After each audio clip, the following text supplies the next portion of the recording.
सुप्रभात विद्यार्थियों आप सबका स्वागत है आपके अपने YouTube चैनल हिंदी का नासेज NCERT एंड RBSE फॉर मेधावी कौशिक।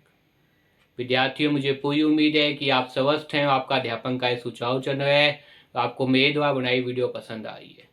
इससे पहले क्लास 9 कोर्स भी सपस के गद्य वाक्य चैप्टर पूरे हो गए हैं। अब मैं आपको बता रहा हूँ आपकी जो नेक्स्ट किताब है वो कौन सी है, संचन कोर्स बी। और संचन के अंदर पहला चैप्टर कौन सा है, गिन्नू। लिखना है कौन है, महादेव वर्मा। तो आज का जो प्रकरण है वो है क्लास 9 कोर्स बी। और कोर्स बी के अंदर कौन सी है, संचन जो किताब है। और संचन किताब के अंदर पहला नंबर चैप्टर कौन सा है, गिन्नू। और लिखना है कौन है, महादेव वर्मा।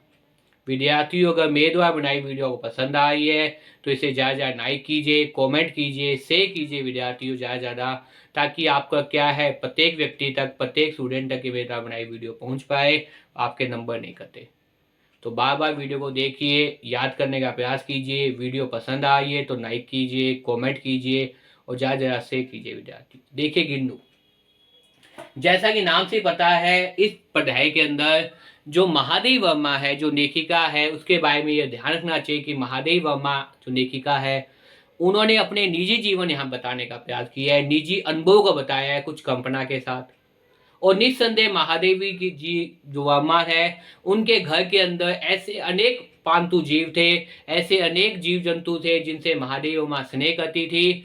और उनके पालन पोषण के अंदर, उनको जो है वो देखभाल करने के अंदर वो कुछ नौकों को भी अपने तक रखती थी। तो उन्हीं जानवरों में से एक जानवर का नाम क्या है, गिन्नू। जो गिन्नू क्या है, गिन्नू की बात की जाए तो इस अध्याय के अंदर सबसे पहली बात तो क्या है, गिन्नू क्या है, गिन्नू गिन्हई का नाम है। गिन्नू किसका नाम है भाई, गिन्नू गिन्हई का नाम है। आपको ये पता होना चाहिए गिन्नू किसका नाम है। गिन्नू वास्तव में देखा जाए तो गिन्नू किसका नाम है, गिन्हई का नाम है। और यहाँ का जो जानवर है इस अध्याय के अंदर वो क्या है, गिन्हई। महादेव वर्मा के जीवन के अंदर आप थोड़ा सा देखें तो महादेव वर्मा के घर में अनेक प्रकार के जीव जंतु रहते थे। अनेक प्रकार के जीव जंतु रहते थे। कहा भाई, महादेव वर्मा के घर में अनेक प्रकार के जीव जंतु रहते थे। और इन जीव जंतुओं की देखभाल करने के लिए महादेव वर्मा के यहाँ अनेक नौकर भी रहते थे। अनेक नौकरों को भी रखती थी, तनख्वाह देती थी। तो इस अध्याय के अंदर बात की जाए तो गिन्नू क्या है, गिन्नू आपके सामने गिन्हई का नाम है। किसका नाम है, गिन्नू आपके सामने गिन्हई का नाम है। गिन्नू कैसे मिलता है, कैसे महादेव वर्मा के साथ स्नेह में रहता है और क्या कुछ होता है, उससे संबंधित वीडियो है, देखिए विद्यार्थियों। गिन्नू आपके संचन chapter number 1 course number B 9th class.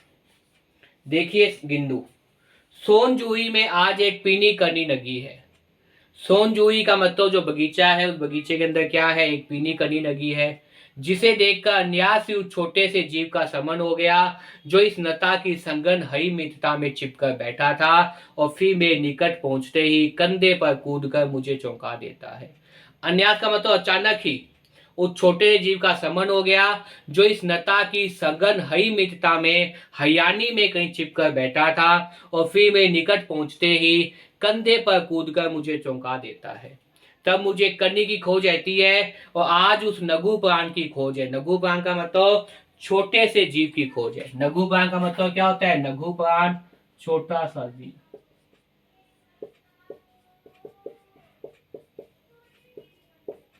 नगु प्राण का मतलब क्या होता है, नगु प्राण का मतलब छोटा सा जीव। आज क्या है, उस छोटे से जीव की तलाश है। देखिए अध्याय की शुरुआत में ही महादेव वर्मा ये बता रही है कि उन्हें किस प्रकार से ये गिनई का बच्चा मिलता है, किस प्रकार से उस गिनई के बच्चे को वो अपने घर ले जाती है, अपने साथ रखती है, अपने बगीचे में रखती है, और कितना ज्यादा वो स्नेह करता है महादेव वर्मा से, और कैसे उसका नामकरण होता है। ये सब बात आप पढ़ेंगे। बहुत ही अच्छा अध्याय है विद्यार्थियों, जिसका नाम क्या है, गिन्नू।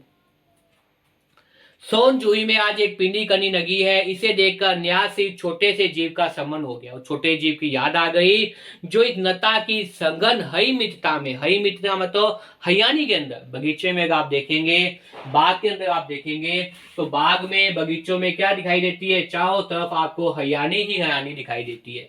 क्या चीज दिखाई देती है, हरियाणी हरियाणी दिखाई देती है। उस हरियाणी के अंदर हमें एक नगु प्राण का मतलब छोटा सा जीव, जिसे देखकर न्यास छोटे जीव का समन हो आया, जो इस नता की सघन, सघन का मतलब बहुत ज्यादा गहरी, हई मित्रता मतलब हई अंग की हरियाणी में चिपकर बैठा था, और फिर मैं निकट पहुंचते ही कंधे पर कूदकर मुझे चौंका देता था। तब मुझे कनी की खोज रहती थी, पर आज उस नगु प्राण की खोज है, आज उस छोटे से जीव की तलाश है, जीव की खोज है, परंतु वह तो अभी सोन जूही की जड़ में मिट्टी होकर मिल गया होगा। परंतु वह तो क्या है, इस सोन जूही की जड़ में मिट्टी होकर मिल गया होगा। कौन जाने स्वर्मिंग कनी के बहाने मुझे चौंकाने वह ऊपर आ गया हो। अचानक एक दिन सवेरे सवेरे मतलब सुबह सुबह, अचानक एक दिन सुबह सुबह सवेरे सवेरे कमरे से बरामदे में आकर मैंने देखा दो कौवे। क्या देखा, कमरे से बरामदे में आकर मैंने देखा, क्या देखा भी, दो कौवे क्या कर रहे हैं, एक गिलहरी के बच्चे को परेशान कर रहे हैं। दो कौवे क्या कर रहे हैं, दो कौवे गिलहरी के बच्चों को परेशान कर रहे हैं। देखिए, अचानक एक दिन सुबह सुबह कमरे के में बरामदे में आकर मैं देखा दो कौवे एक गमले में चारों ओर चोंचों से चूहा चूहा देखा खेल खेल रहे हैं। यह है का का मतलब कौवा। ध्यान रखिए विद्यार्थियों, का मतलब क्या होता है, का मतलब होता है कौवा। का मतलब क्या होता है, का मतलब होता है कौवा। तो ये बात नेकी का बता रही है। अचानक एक दिन सुबह सुबह, अचानक एक दिन सुबह सुबह, बहुत पाटे कान, सुबह सुबह सवेरे सवेरे कमरे से बरामदे में आकर मैंने देखा, क्या देखा, कमरे से बरामदे में आकर देखा। नेकिका बताइए मैंने क्या देखा, नेकिका कौन है, महादेव वर्मा। मैं देखा दो कौवे, दो जो आसमान ढूंढवाए कौवे हैं, एक गमले के चारों ओर चौंसों से चूहा अछूना जैसा खेल खेल रहे हैं। दोनों क्या करें, गमले से चारों ओर चोंचों से छुआ अछुआ, छुआ छुआ का मतलब क्या है, छुपकर, चुपके से छुपकर, छुप जाना और फिर छूना, मतलब सामने वाले जीव को पता नहीं चलना, उसको खाने का प्रयास करना, उसको छूने का प्रयास करना, उसको चोट पहुंचाने का प्रयास करना, जैसा खेल खेल रहे हैं। यह काग भूख सुंदी भी विचित्र पक्षी है, एक साथ समाहित विशेष आदर, अनादि आदर का भाव, अति सम्मानित, अति अमानित है। आपको पता है श्राद्धों के अंदर जब श्राद्ध लग जाते हैं, श्राद्ध पक्ष के अंदर कौवों की बहुत ज्यादा क्या होती है, महत्ता होती है। हम ये मानते हैं कि कौवे क्या हमारे पूर्वज है, और जब वो आहार नहीं लेते उसके बाद ही हम भोजन अपना करती है। लेकिन वो अवधि क्या होती है, सिर्फ और सिर्फ श्राद्धों तक होती है। उसके बाद अगर कौवा बैठ गया और नियंत्रक अपनी ध्वनि उच्चारित कर रहे हैं, उसकी ध्वनि क्या है, कानों को पहिया नहीं होती, कानों को मुसीबत पैदा करती है, हम उसे भगा देते हैं। इसीलिए महादेव वर्मा क्या लिख रही है कि ये जो कौवा भी एक विचित्र प्राणी है। कौन सा भी एक जो कौवा है उड़ने वाला आसमान में, ये क्या है, विचित्र पक्षी है, विचित्र प्राणी है।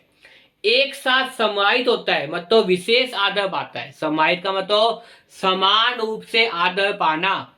एक साथ समाहित होता है मतलब समान रूप से आदर पाता है। अनादित होता है, एक साथ ही आदर का अभाव होता है, तिरस्कार करते हैं लोगों से, अपमानित करते हैं लोगों से। अति सम्मानित, एक साथ ही अति सम्मानित होता है और एक साथ ही अति अपमानित होता है, मतलब ज्यादा से ज्यादा क्या करते हैं, अपमान करते हैं। हमारे बजाय पूखे न गुड़ के रूप में आ सकते थे, न मयूर। मयूर का मतलब क्या है, मोर। मयूर का मतलब क्या होता है विद्यार्थियों, अगर पूछा जाए तो मयूर का मतलब क्या होता है, मयूर का मतलब होता है आपके सामने मोर। क्या होता है मयूर का मतलब, बताइए, मयूर का मतलब क्या है, मोह है। मैंने पहले ही बताया था कि अध्याय के अंदर क्योंकि महादेव वर्मा के घर काफी जीव जंतु थे, तो उन्हीं जीव जंतु के बारे में चर्चाएं चल रही है, उन्हीं जीव जंतु के बारे में बातचीत चल रही है। वो क्या कर रहे हैं, हमारे बचाए भूखे न गुड़ के रूप में आ सकते थे, न मयूर के और न हंस के। किसके रूप में, न तो वो किसके रूप में आ सकते थे, गुड़ के रूप में, न वो किसके रूप में आ सकते थे, मोर के रूप में आ सकते थे। न वह गुड के रूप में आ सकते थे, न वह मोह के रूप में, और न ही वह क्या है, हंस के रूप में आ सकते थे। कौन भाई, हमारे पूर्वज। और पूर्वज किसके रूप में आते हैं, नहीं आ सकते थे।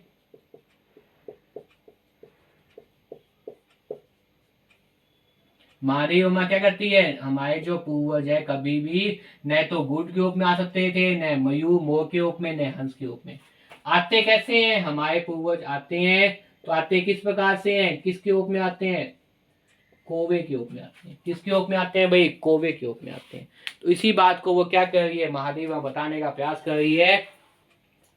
हमारे बचाए पूखे, पूखे मतलब जो पूर्वज होते हैं, जो इस समय धरती से विदा नहीं चुके हैं, जिन्होंने अपना कर्तव्य पूर्ण कर दिया, जिनका निधन हो गया।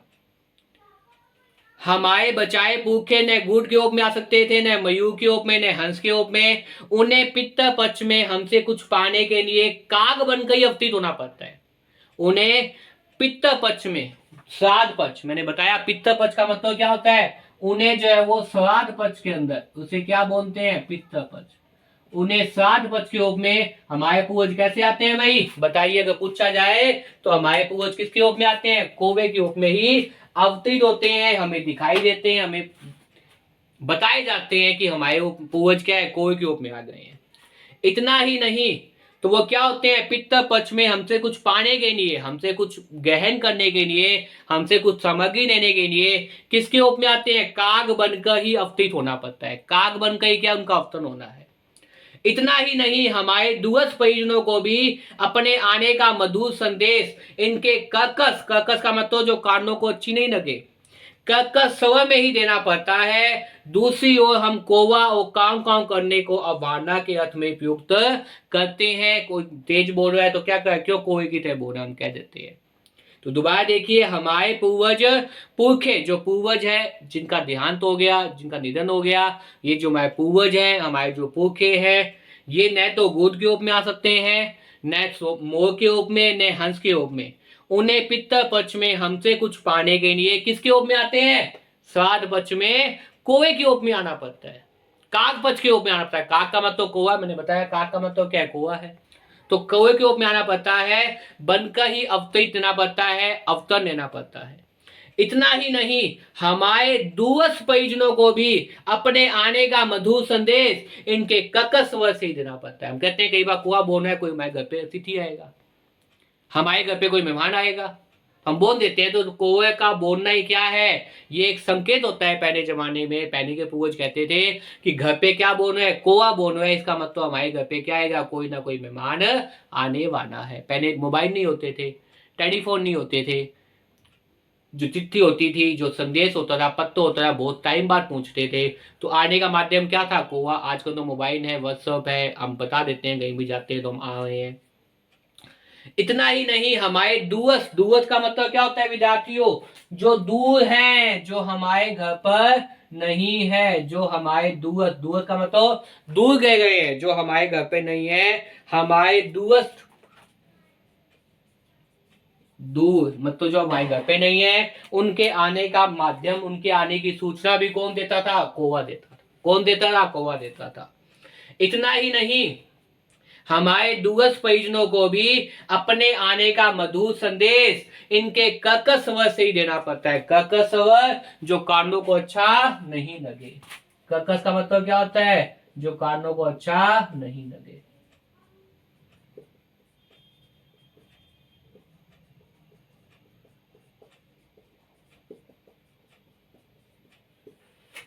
जो कानों को अच्छा नहीं लगे, ऐसा क्या स्वर होता है, कर्कश स्वर होता है। तो ये बता रहे हैं। इतना ही नहीं, हमारे दूरस्थ परिजनों को भी अपने आने का मधुर स्वर इनके कर्कश स्वर में ही देना पड़ता है। दूसरी ओर हम कौवा और काम काम करने वाले को अवधारणा के अर्थ में प्रयुक्त करते हैं, उनकी निंदा करते हैं, उनको बुरा भला कहते हैं। क्या कर रहा है, कौवे की तरह काम काम कर रहा है। मुझे उम्मीद है विद्यार्थियों आपको यहाँ तक के पास समझ में आ गया होगा। आज के वीडियो के अंदर इतना ही विद्यार्थियों। तो एक बार पुनः देखिए, आज का जो हमारा प्रकरण था वो कोर्स बी संचन और चैप्टर नंबर 1 गिन्नू। लिखना कौन है, महादेव वर्मा, क्लास 9। महादेवी वर्मा जो थी अपने घर में क्या करती थी, अनेक प्रकार के जीव जंतु रखती थी, उनके देखभाल के लिए नौकर भी रखती थी। गिन्नू इस पाठ में किसका नाम है, गिन्हई का नाम है। और गिन्हई के बारे में बताने का प्रयास चल रहा है कि एक दिन पाठ्यकांड के अंदर दो कौवे क्या कर रहे हैं, इस प्रकार से गिन्हई के बच्चों को परेशान कर रहे थे। उसके बाद चैप्टर में अध्याय में बताया गया है, कौवे के बारे में बताने का प्रयास किया है कि कौवे की क्या विशेषता होती है और क्या विशेषता नहीं होती। 7 पद के अंदर कौवे की महत्ता होती है, क्योंकि हमारे जो पूर्वज है न तो मयूर, न तो गूढ़ के रूप में, न मोर के रूप में, न हंस के रूप में हमारे साथ आ सकते थे। वो किसके रूप में आ सकते हैं, हमसे कुछ गहन चीजें देने के लिए, हमारा खाद्य पदार्थ खाने के लिए, हमारा भोजन देने के लिए वो किसके रूप में आते हैं, कौवे के रूप में आते हैं। इतना ही नहीं, जो दूरस्थ मेहमान है उसकी सूचना भी पहले कौन देते थे, पहले कौवे ही देते थे विद्यार्थी। आजकल तो मोबाइल है, अनेक माध्यम है, और कई बार इन कौवों की क्या हो जाती है, अवहेलना भी जाती है। कहते कोई की क्या करे, काम कौन कर रहा है, इसको चुप कर दीजिए। तो विद्यार्थियों, मुझे उम्मीद है आपको यहाँ तक वीडियो पसंद आ गई होगी। विद्यार्थियों, अगर मेरे द्वारा बनाई वीडियो को पसंद आ रही है तो इसे ज़्यादा लाइक कीजिए, कमेंट कीजिए, शेयर कीजिए विद्यार्थियों, ताकि ये वीडियो प्रत्येक विद्यार्थी तक पहुँच पाए। तो खूब मन लगा कर पढ़िए विद्यार्थियों। धन्यवाद।